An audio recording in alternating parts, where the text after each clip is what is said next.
Hello everyone, welcome to market news room. So Friday మనం video చేయలేదండి. So ఈరోజు చేస్తున్నాను దానికి సంబంధించి. సో ఎలాగో రేపు మార్కెట్ మళ్ళీ ఓపెన్ అవుతుంది కాబట్టి రేపటి గురించి ఎలా ఉంటుంది అనేది మనం మాట్లాడుకుందాం. అండ్ ఫస్ట్ మనకు హైలైట్స్ ఏంటి అనేది కూడా మనం మాట్లాడుకుందాము మార్కెట్కి సంబంధించి. సో ఫస్ట్ మనం ఈరోజు ఫస్ట్ క్లోజింగ్ ఫ్రైడే క్లోజింగ్ ఎలా జరిగింది అనేది ఫస్ట్ మాట్లాడుకుందాం. సో ఫ్రైడే క్లోజింగ్ అయిన తర్వాత మనకు సెక్టార్స్ ఏంటి, ఏవేవి పాజిటివ్స్ నెగిటివ్ ఫ్రైడే క్లోజ్ అయింది అనేది మాట్లాడుకొని, టాప్ గెయినర్స్ టాప్ లూజర్స్ మాట్లాడుకొని, దెన్ న్యూస్ టాపిక్లోకి వెళ్ళిపోదాం. ఏవేవి మనకు ఇంపాక్ట్ చూపించే ఛాన్స్ ఉంది, ఏ న్యూస్ ఎంత ఇంపార్టెంట్ అనేది మనం చూద్దాము. సో కొత్తగా ఛానల్ని చూస్తున్నాం లేరని అంటే తప్పకుండా ఛానల్ని సబ్స్క్రైబ్ చేసుకోండి, వీడియోని తప్పకుండా లైక్ చేయండి, వీడియోని షేర్ చేయండి. అండ్ మనకు ఎవరైనా కొత్త వాళ్ళకి ఎవరికైనా ఉంటే ఖచ్చితంగా ఛానల్ని సజెస్ట్ చేయండి. సో ఓవరాల్గా మనం ఈరోజు మార్కెట్ సంబంధించి మనం మాట్లాడుకుందాం. నిఫ్టీ చూడండి ఎలా క్లోజ్ అయింది ఫ్రైడే అంటే 26,328. ఇది ఆల్ టైమ్ హై అండి. Market all time high touch చేసింది. సో ఇక్కడ నుంచి ఫర్దర్ అప్ సైడ్ వెళ్ళే ఛాన్స్ ఉందా అంటే ఖచ్చితంగా ఉందని చెప్తాను ఈసారి. ఎందుకంటే పైనుంచి వచ్చే సెల్లింగ్ ప్రెషర్ ఏదైనా ఉంటే కనుక దాన్ని సస్టైన్ చేసుకొని మరి ఆల్ టైమ్ హై దగ్గర క్లోజ్ అయింది మార్కెట్. కాబట్టి ఖచ్చితంగా స్టిల్ మార్కెట్ అప్ సైడ్కి వెళ్ళే ఛాన్సే ఎక్కువగా కనబడుతుంది. సో బ్యాంక్ నిఫ్టీ బాగుందండి. బ్యాంక్ నిఫ్టీ కూడా చూడండి బాగా పెరిగింది. మనకి యాక్చువల్గా నిఫ్టీ చూడండి 0.69% పెరిగింది మనకు ఫ్రైడే. సో బ్యాంక్ నిఫ్టీ వచ్చేసి 0.73% పెరిగి 60,150 దగ్గర క్లోజ్ అయింది. సెన్సెక్స్ మనకు 85,762 దగ్గర క్లోజ్ అయింది, 0.67% పెరిగింది అనమాట. సో ఓవరాల్గా మనకు మార్కెట్ అనేది మనకు నిఫ్టీ వరకు అయితే ఆల్ టైమ్ హై టచ్ చేసింది. సో మిడ్ క్యాప్స్ కూడా చూడండి, మిడ్ క్యాప్స్ కూడా మనకు మంచి మొమెంటంలో ఉన్నాయన్నమాట. 1% దగ్గరగా పెరిగింది, 0.8% దగ్గరగా మనకు స్మాల్ క్యాప్స్ కూడా పెరిగింది అనమాట. సో ఓవరాల్గా మనకు పాజిటివ్ సెక్టార్స్ ఏంటి అని మనం మాట్లాడుకుంటే, ఫ్రైడే క్లోజ్ అయినంత వరకు ఫ్రైడే ఆల్ సెక్టార్స్ మనకు పాజిటివ్గా ఉన్నాయి ఎక్సెప్ట్ ఎఫ్ఎంసీజీ సెక్టార్ అనమాట. ఎఫ్ఎంసీజీ సెక్టార్ ఒకటి నెగిటివ్గా ఉంది. So Friday top gainers list మనం మాట్లాడుకుంటే ఐడిబిఐ, తర్వాత కోల్ ఇండియా, తర్వాత ఎన్ఎల్సి ఇండియా, ఎస్జేవిఎన్, తర్వాత ఓలా ఎలక్ట్రిక్ అండ్ బోష్ ఇలాంటి కంపెనీస్ మనకు నెగిటివ్గా పాజిటివ్గా ఉన్నాయన్నమాట. సో నెగిటివ్గా ఉన్న కంపెనీస్ ఏంటి అని మనం మాట్లాడుకుంటే మెయిన్గా ఐటీసీ లిమిటెడ్, దీనికి సంబంధించిన న్యూస్ కూడా ఉంది, మనం మాట్లాడుకుందాం. సో హ్యుండై మోటార్స్ నెగిటివ్గా క్లోజ్ అయింది ఫ్రైడే. రాడికో, తర్వాత వ్యారీ ఎనర్జీస్, తర్వాత ఏబిడిఎల్, సో తర్వాత క్యూపిడ్ లిమిటెడ్ ఇలాంటివి మనకు నెగిటివ్గా క్లోజ్ అయిందనమాట. సో ఓవరాల్గా మార్కెట్ బాగా top gainers and top losers మనకు నిఫ్టీ 500 వరకు చూసుకున్న కంపెనీస్ మంచి మొమెంటంలోనే ఉందన్నమాట. అడ్వాన్స్ డిక్లైన్ రేషియో కూడా మంచి పాజిటివ్గా ఉందని మనం చెప్పుకోవాలి. కాబట్టి ఫ్రైడే పాజిటివ్గా క్లోజ్ అయింది కాబట్టి మనకు మండే నెక్స్ట్ వీక్ కూడా మనకు పాజిటివ్, రేపు బాగా పాజిటివ్గా క్లోజ్ అయ్యే అవకాశమే నాకు ఎక్కువగా కనబడుతుంది. సో ఫర్దర్గా అప్ సైడ్ వెళ్ళే ఛాన్స్ నేను చూస్తున్నాను అనమాట మార్కెట్ సంబంధించి. సో లెవెల్స్ వరకు మనం మాట్లాడుకుంటే లెవెల్స్ చూడండి, ఇక్కడ నుంచి నేను అనుకునేది ఏంటంటే 26,500 వరకు మార్కెట్ వెళ్ళే ఛాన్స్ నాకు పర్ఫెక్ట్గా కనబడుతుంది. సో కాల్ ఆప్షన్స్ ఎక్కువగా 26,500 వరకు ఉన్నాయి కాబట్టి ఈ మధ్య 27,000 దగ్గర వరకు కూడా పోతున్నాయి. సో 26,500 అనేది ఖచ్చితంగా కాల్ ఆప్షన్స్ ఎక్కువగా ఉన్నాయి కాబట్టి అటు సైడ్ వెళ్ళే ఛాన్స్ ఉందన్నమాట. సో 26,400 దాటింది అంటే మాత్రం ఖచ్చితంగా 26,500 వరకు వెళ్ళిపోయే ఛాన్స్ ఖచ్చితంగా కనబడుతుంది ఈ వీక్లో. అగైన్ మండేనే వెళ్ళిపోతుందా అంటే చెప్పలేను, బట్ మనకు నెక్స్ట్ వీక్ వెళ్ళే ఛాన్స్ ఎక్కువగా కనబడుతుంది అనమాట. సో కింద వరకు మనం మాట్లాడుకుంటే డౌన్ సైడ్, పుట్ సైడ్ మనం మాట్లాడుకుంటే 26,150 అనమాట. 26,150 పైన ఉన్నంత వరకు అసలు పుట్ ఆప్షన్ తీసుకోవాలా అనే ఆలోచన కూడా అవసరం లేదైతే నేను సజెస్ట్ చేస్తాను. సో కొంచెం 26,150 కిందికి వెళ్తే అక్కడ నుంచి ఫర్దర్గా కొంచెం కిందికి వెళ్ళే ఛాన్స్ ఉంటుంది 26,000 వరకు.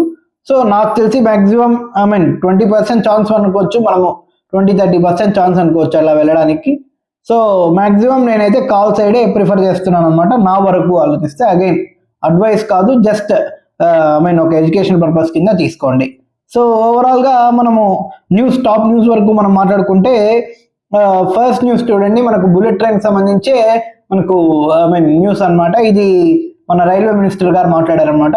August 15th 2027 రోజు లాంచ్ చేస్తాం ఖచ్చితంగా బుల్లెట్ ట్రైన్ని, ఆలోపు ప్రాజెక్ట్ కంప్లీట్ అవుతుందని చెప్పి మాట్లాడారనమాట. యాక్చువల్గా 2026కే అది కంప్లీట్ అయిపోవాల్సింది, అది లేట్ అయిందనమాట. యాక్చువల్గా ప్రాజెక్ట్ మెల్లిగా నడుస్తుంది కాబట్టి ఈ మధ్య కొంచెం ఫాస్ట్ ట్రాక్ చేసినట్టున్నారు. సో 2027 ఆగస్ట్ 15th మనకు ఖచ్చితంగా మనకు ఆ బుల్లెట్ ట్రైన్ అనేది ఓపెన్ అవుతుంది, ఐ మీన్ రన్ స్టార్ట్ అవుతుంది అనేది ఆయన చెప్పడం అనమాట.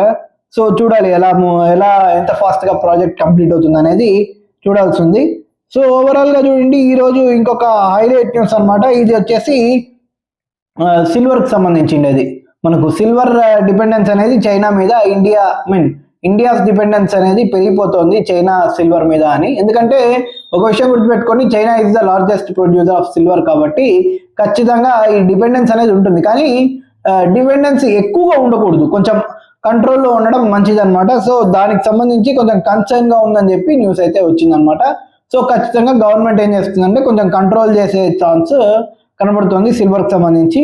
సో చూడాలి ఎలా రియాక్ట్ అవుతుంది అనేది. సో ఇంకొక హైలైట్ న్యూస్ వచ్చేసి మనకు బడ్జెట్ అనమాట. సో ఇది కన్ఫర్మేషన్ CNBC TV 18 వాళ్ళు ఇచ్చారు. వీళ్ళు ఏమి ఇచ్చారంటే మనకు February 1st సండే రోజున బడ్జెట్ ఉండే ఛాన్స్ ఉందని. సో బడ్జెట్ ర్యాలీ కోసం ఎవరైనా వెయిట్ చేస్తుంటే నేనేమంటానంటే ఈ జనవరి మనకు ఏమంటారు, మనకి జనవరిలో స్టార్ట్ అయిన ఈ ర్యాలీ ఏదైతే ఉందో ఇది ప్రీ బడ్జెట్ ర్యాలీ కింద తీసుకోండి. మెయిన్ బడ్జెట్ దగ్గర ఉన్న ర్యాలీ ఏదైతే ఆ ముందు వీక్ ఎప్పుడైతే వస్తుందో ఆ వీక్ లో మెయిన్ గా ర్యాలీ వచ్చే ఛాన్స్ నాకైతే కనబడుతుంది. ఆర్ మనకు బడ్జెట్ అయిపోయిన తర్వాత రోజు మండే కాబట్టి ఆ రోజు ర్యాలీ వచ్చే ఛాన్స్ ఉంటుంది. సో చూడాలి ఎలా వస్తుంది ర్యాలీ, ఎంతవరకు మార్కెట్ ఎలా ఉంటుంది అని. మెయిన్ గా చెప్తుంది ఏంటంటే బడ్జెట్ కి సంబంధించి supply chain and manufacturing, domestic manufacturing మీదే ఎక్కువ ఫోకస్ ఉంటుంది అని చెప్పి అంటున్నారు అనమాట. దీనికి సంబంధించే మనకు మోడీ గారు కూడా మాట్లాడారు. ఏమని అంటే మన డొమెస్టిక్ మ్యానుఫ్యాక్చరింగ్ మనం పెంచుకోవాలి అన్నట్టు మాట్లాడారు అనమాట. సో చూడాలి, మనం బడ్జెట్ లో ఎలా కేటాయింపులు ఉంటాయి ఏంటి అనేది చూడాలి. అండ్ మోర్ ఓవర్ ఇన్ఫ్రాస్ట్రక్చర్ మీద కూడా మనకు మంచి ఇది ఉంటుంది. సో ఇన్ఫ్రాస్ట్రక్చర్ కూడా నేను కీన్ గా అబ్జర్వ్ చేస్తున్నాను అనమాట. బడ్జెట్ లో ఎలాంటి అలొకేషన్స్ ఉంటాయి అనేది మెయిన్ గా చూడాల్సి ఉంటుంది. సో ఓవరాల్ గా ఈరోజు ఇంకొక హైలైట్ న్యూస్ చూడండి. ఇది వచ్చేసి ITCకి సంబంధించింది. ఇందాక నేను మీకు చెప్పిందే కదా. సో ITCకి సంబంధించింది ఏంటంటే మనకు ఆ ఎక్సైజ్ డ్యూటీ ట్యాక్స్ ఎప్పుడైతే వేసారో సిగరెట్స్ మీద, తర్వాత మనకు ఓవరాల్ గా ఈ ITC మ్యానుఫ్యాక్చరింగ్ చేసే చాలా ప్రోడక్ట్స్ మీద పడింది అనమాట. అది సిగరెట్స్, ఈ సిమిలర్ ప్రోడక్ట్స్ ఏవైతే ఉంటాయో, టొబాకో ప్రోడక్ట్స్, సిమిలర్ ప్రోడక్ట్స్ ఏవైతే ఉంటాయో, పాన్ ఇలాంటి వాటి మీద పడింది, మనకు ట్యాక్స్ అయితే పడింది కదా. సో దాని ఇంపాక్ట్ ITC మీద పడింది అనమాట. సో ఏమంటున్నారంటే ఇప్పుడు ITC ఇంకా బేరిష్ గా వెళ్ళే ఛాన్స్ ఉంటుంది, ఎర్నింగ్స్ మీద ఈ ఇంపాక్ట్ పడే ఛాన్స్ ఉంటుంది. అండ్ టార్గెట్ ప్రైస్ కూడా దాదాపు 34% డౌన్ సైడ్ ఇచ్చారనమాట. సో ITC షేర్స్ ఎవరైనా హోల్డ్ చేస్తుంటే ర్యాలీలో ఒకవేళ ITC కనుక పెరిగిందంటే చూసుకోండి ఒకసారి. సో మెయిన్ గా మనకు మీరు చూడండి ITC స్టాక్ హోల్డ్ చేసే వాళ్ళు ఎవరైనా ఉంటే చాలా మంది, నాకు తెలిసి చాలా మంది హోల్డ్ చేస్తున్నారు. సో కొంచెం కేర్ఫుల్ గా వాచ్ చేయమని అయితే నేను సజెస్ట్ చేస్తాను అనమాట ఈ స్టాక్ సంబంధించి. సో ట్రంప్ కి సంబంధించి ఒక న్యూస్ అనమాట. ఇది ఏంటంటే ఇరాన్ కి సంబంధించి మీరు ఏదైనా ఒక మీరు ఇరాన్ కి సంబంధించి లేటెస్ట్ న్యూస్ ఏదైనా చూసారు అంటే ఇరాన్ లో గొడవలు జరుగుతున్నాయి అనమాట. వాళ్ళ సుప్రీం లీడర్ అలీ ఖమేనీ అనుకుంటా ఆయన పేరు. సో ఆయనకి యాంటీగా ప్రొటెస్ట్ అయితే జరుగుతున్నాయి అనమాట. మాకు గవర్నమెంట్ ఇది సరిగ్గా లేదు, పైగా మెయిన్ గా అక్కడ వాటర్, ఫుడ్ స్కేర్సిటీ అనేది పెరిగిపోతుంది అనమాట. దానికి కారణం ఏంటంటే అక్కడ ఒకసారి చూడండి, ఇరాన్ కొత్తగా ఇంపోర్ట్ చేసుకోవడం అంటే చాలా కష్టం, ఎక్స్పోర్ట్ చేయడం కూడా కష్టమే అనమాట. శాంక్షన్స్ పడిన దగ్గర నుంచి ఇరాన్ చాలా ఇబ్బందులు ఫేస్ చేస్తుంది. అండ్ మోర్ ఓవర్ అక్కడ చూడండి $1 మనకి ఇక్కడ 90 రూపీస్ అయితే అక్కడ $1 14 lakhs. సో దాదాపు మనకు 14 lakhs, అది కూడా ఇంకా పెరిగిపోయి విత్ ఇన్ నో టైమ్ అది 28-30 lakhs వరకు వెళ్ళిపోయే ఛాన్స్ ఉందని చెప్పి కూడా అంటున్నారు అనమాట ఇలాగే ఉంటే. సో వాళ్ళేమో మెయిన్ గా అక్కడ సుప్రీం లీడర్ అలీ ఖమేనీ ఆయనేమో మెయిన్ టార్గెట్ వచ్చేసి న్యూక్లియర్ వెపన్ తయారు చేసుకోవడం మీద ఫోకస్ పెట్టాడు. సో సడన్ గా ఈ జంజీ ప్రొటెస్ట్ మాదిరి స్టార్ట్ అయిందనమాట అక్కడ. సో అన్ని సిటీస్ లో జరుగుతున్నాయి, దాదాపు ఇరాన్ కి సంబంధించిన అన్ని సిటీస్, తెహరాన్ కానీ ఇలా చాలా సిటీస్ లో జరుగుతున్నాయి. కాబట్టి మనకు నాకు తెలిసి దీని వెనకాల అమెరికా బ్యాకింగ్ లేదా అంటే ఉంటుంది ఖచ్చితంగా. ఈ అల్లర్లు జరగడానికి అమెరికా పరోక్షంగా సహాయం చేస్తుండొచ్చు, కానీ మనకు వాళ్ళకు ఈ ప్రొటెస్ట్ ని అణచడానికి ఎవరైనా సరే చైనా కానీ లేకపోతే రష్యా కానీ హెల్ప్ చేస్తారు అని చెప్పి నేనైతే అనుకుంటున్నాను. ఎందుకంటే బెస్ట్ ఫ్రెండ్ కదా, చైనాకు చాలా రిక్వైర్మెంట్ ఉంది. ఆయిల్కి సంబంధించి మొత్తం చైనా అక్కడి నుంచే తీసుకుంటుంది కాబట్టి చైనా హెల్ప్ చేసే ఛాన్స్ ఉంది.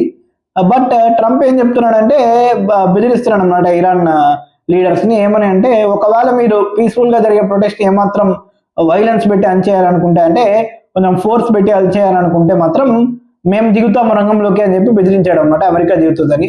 సో ఆల్రెడీ ఈరోజు వస్తున్న న్యూస్ చూడండి, నిన్న జరిగిన న్యూస్ ఇదంతా. ఇదేంటంటే మదురో, మనకు వెనిజులాకు సంబంధించిన లీడర్ అనమాట, డిక్టేటర్. సో ఆయన వైఫ్ని పట్టేసుకున్నామని చెప్పి ట్రంప్ స్టేట్మెంట్ అయితే ఇచ్చాడు. సో ఇది నేను ఎక్స్పెక్ట్ చేసింది. ఇది మీకు గుర్తుంటే నేను ఒక వీడియో చేశాను, ద ఆయిల్ గేమ్ అని చెప్పి ఒక వీడియో చేశానమాట. సో ఆ వీడియోలో నేను మీకు క్లియర్గా ఎక్స్ప్లెయిన్ చేశాను, ఖచ్చితంగా వెనిజులా మీద అటాక్ చేస్తుంది అమెరికా గ్యారంటీగా అని చెప్పి చెప్పారనమాట. సో చెప్పినట్టే దాదాపు మిజైల్స్ విరుచుకుపడింది, దాదాపు 100 ప్లేసెస్లో అటాక్ చేసింది అని చెప్పి కూడా న్యూస్ వస్తుంది. సో మొత్తానికి వెనిజులా లీడర్ అయితే పట్టుకున్నారు. యాక్చువల్గా అతను లొంగిపోతానని కూడా చెప్పాడు అనమాట. యాక్చువల్గా నాకు అవసరం లేదు, నేను లొంగిపోతానని చెప్పి చెప్పాడు. సో ఇదంతా ఎందుకు జరుగుతుందంటే ఆయిల్ని కంట్రోల్ చేయడానికే అనమాట. మెయిన్గా వెనిజులా దగ్గర మాక్సిమం ఆయిల్ రిజర్వ్స్ అనేది దండిగా ఉన్నాయి. ఇప్పుడు ఇరాన్ అనమాట నెక్స్ట్. ఇరాన్లో ఒకవేళ అలీ ఖమేనీ గవర్నమెంట్ కనుక ఫెయిల్ అయిపోయి పడిపోతే అక్కడ అమెరికాకు సంబంధించిన ఒక పప్పెట్ని తీసుకొచ్చి కూర్చోబెట్టి ఆటోమేటిక్గా ఆయిల్ని కంట్రోల్ చేయడం అనమాట. అండ్ ఒక విషయం గుర్తుపెట్టుకోవాలి, మెయిన్గా స్ట్రెయిట్ ఆఫ్ హార్మజ్ని ఇరానే కంట్రోల్ చేస్తుంది కాబట్టి ఖచ్చితంగా ఆయిల్కి సంబంధించి గ్యారంటీగా ట్రంప్ ఈ ప్లాన్ వేస్తుంటాడు అని చెప్పి నేనైతే అనుకుంటున్నాను. సో దాని ప్రకారంగానే first Venezuela target, next Iran కూడా టార్గెట్ అయి ఉండొచ్చు అని అనుకుంటున్నాను. So China and China and Russia కూడా అంత ఈజీగా వదలు. సో చూడాలి ఏం చేస్తారనేది. ఎందుకంటే యుక్రెయిన్ వార్లో షహీద్ డ్రోన్స్ అనేది మనకు ఏదైతే వాడారో అది ఇరాన్ తయారు చేసింది అనమాట.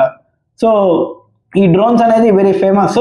సో దానికి రష్యాకు హెల్ప్ చేయడం అనేది ఇరాన్కు కలిసి వస్తుంది. ఇప్పుడు రష్యా కూడా హెల్ప్ చేస్తుందా అంటే వాళ్ళు వార్లో ఉన్నారు, కానీ మ్యాక్సిమం చైనా హెల్ప్ చేసే ఛాన్స్ నాకు ఎక్కువ కనబడుతుంది. సో చూడాలి ఏం జరుగుతుంది ఏంటి అనేది. సో ఒక హైలైట్ న్యూస్ చూడండి, ఇది మనకు సంబంధించి గుజరాత్ సూరత్కి సంబంధించి అనమాట. సూరత్ కంప్లీట్గా స్లమ్ ఫ్రీ సిటీగా మారిపోయింది అనమాట. ఇది ఒక రికార్డు, మనకి ఇండియాకి సంబంధించి గ్రేట్ అచీవ్మెంట్ అని మనం చెప్పుకోవాలి. First slum free city of India, ఇది మంచి విషయం అని చెప్పుకోవాలి, సూరత్ అనమాట. సో ఇంకొక న్యూస్ చూడండి, ఇది మనకు గ్రీన్ కార్డ్ హోల్డర్స్ అప్లై చేయాలి అని చెప్పి ఎవరైతే మన ఇండియన్స్ అనుకుంటుంటారో వాళ్ళకి సంబంధించి ఇంపార్టెంట్ న్యూస్ అనమాట. ఇది ఒక ఇంకొక విచిత్రం ఏం చెప్పాలి ఏంటంటే, మొన్న వరకు మనం H1B వీసాకి సంబంధించి రిస్ట్రిక్షన్స్ ఉన్నాయి. ఇప్పుడు గ్రీన్ కార్డు సంబంధించి ఎవరైనా అప్లై చేయాలనుకుంటే మనకు చాలా ఏళ్ళు అక్కడ వర్క్ చేసిన తర్వాత మనకు గ్రీన్ కార్డ్ అప్లై చేస్తారనమాట జనరల్గా. అలా కాకుండా ఇంకొక ఆప్షన్ ఉంది.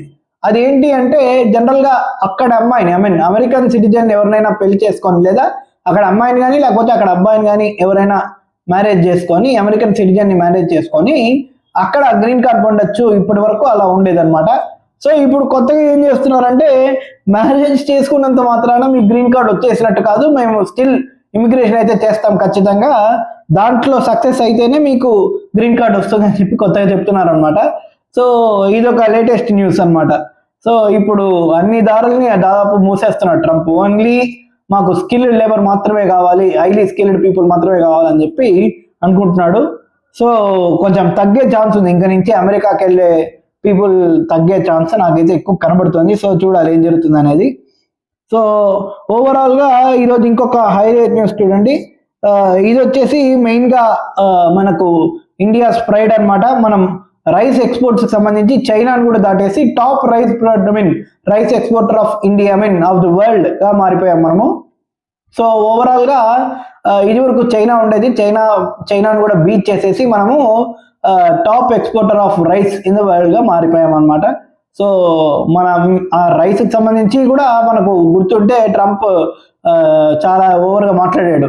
ఏమనంటే, ఇండియా మొత్తం రైస్ తీసుకొచ్చి ఇక్కడే డంప్ చేస్తుంది అన్నట్టు కూడా మాట్లాడాడు. సో మనం పట్టించుకోలేదు అనమాట దానికి సంబంధించి. దానికి కారణం ఏంటంటే, మనం largest exporter in the world మనం ఇప్పుడు. సో ట్రంప్ కాకపోతే, అమెరికా కాకపోతే ఇంకో దేశం అనమాట. రైస్ ఎవరికి కావాలన్నా ఆటోమేటిక్గా ఇండియా దగ్గరికి రావాలి కాబట్టి మనం అసలు పట్టించుకోలేదు. సో అలా అనమాట. ఓవరాల్గా ఇప్పుడు చూడండి, USD INR ఇందాక నేను చెప్పినట్టు 90 రూపీస్కి వెళ్ళిపోయింది అనమాట.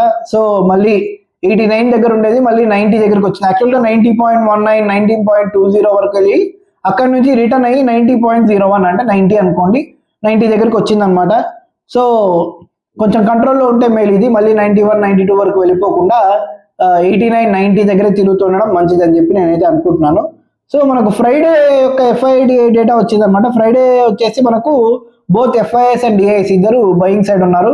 సో FIS వచ్చేసి 289 crores వరకు కొంటే DIS వచ్చేసి 677 crores వరకు కొన్నారనమాట. సో చాలా రోజుల తర్వాత FIS బై సైడ్కి వచ్చారు. సో చూడాలి ఎంతవరకు ఈ సస్టైన్ చేస్తారా, లేకపోతే మళ్ళీ డాలర్ కొంచెం స్ట్రెంగ్త్ అయింది కాబట్టి మళ్ళీ సెల్ సైడ్ వెళ్తారా అనేది చూడాల్సి ఉంటుంది. సో ఓవరాల్గా ఒకవేళ వాళ్ళు కంటిన్యూగా బయింగ్ కనుక చేశారు అంటే కొంచెం రూపీ కూడా స్టెబిలైజ్ అయ్యే ఛాన్స్ కనబడుతుంది. రూపీ ఇలాగే స్టెబిలైజ్గా ఉంటే మాత్రం వాళ్ళు బయింగ్ సైడ్ మళ్ళీ వచ్చే ఛాన్స్ ఉందన్నమాట. సో చూడాలి ఏం జరుగుతుంది ఏంటి అనేది. సో ఇది top news of the day. రేపు మళ్ళీ మార్కెట్ ఎలా ఓపెన్ అవుతుంది ఏంటి అనేది మనం చూద్దాము. రేపు మార్కెట్ క్లోజ్ అయిన తర్వాత మళ్ళీ యాజ్ ఇట్ ఈస్ గా మనం మార్కెట్ అనాలిసిస్ వీడియోని మళ్ళీ రేపు చేసుకుందాం. Until then take care, bye bye.